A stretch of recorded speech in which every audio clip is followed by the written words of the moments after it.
về tô hun a nai te thil ma thu lam dang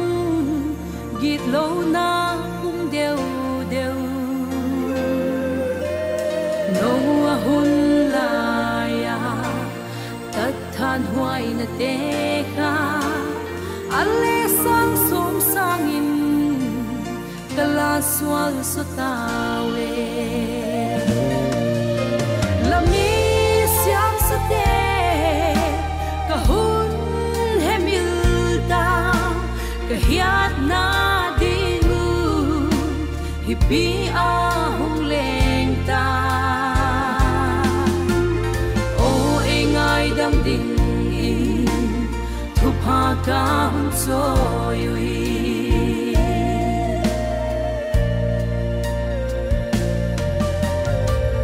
na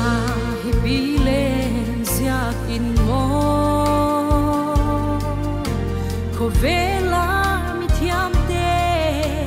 abeidong zotawe do dan ding sun in sung a ki hum hi malepit na umlo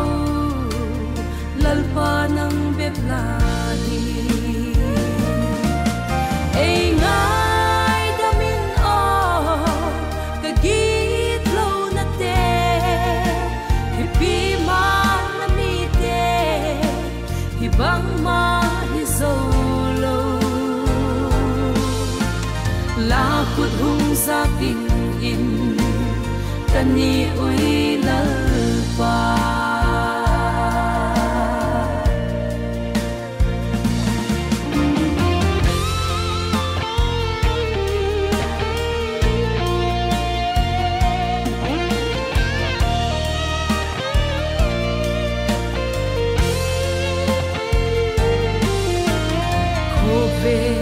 mabanding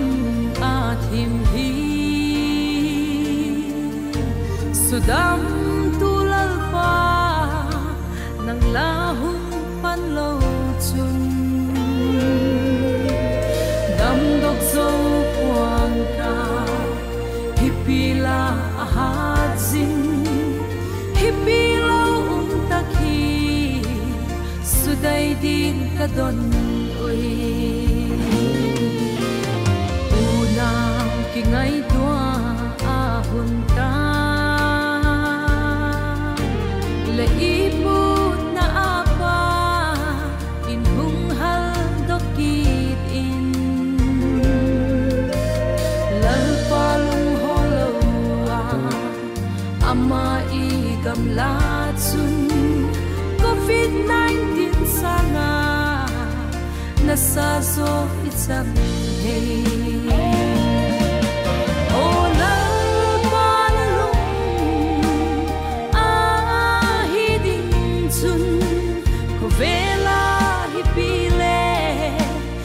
hung sol sak inla kahapsat na tewi mangin ay pong halin dam lalal pa nak ma miten hun hetaw hen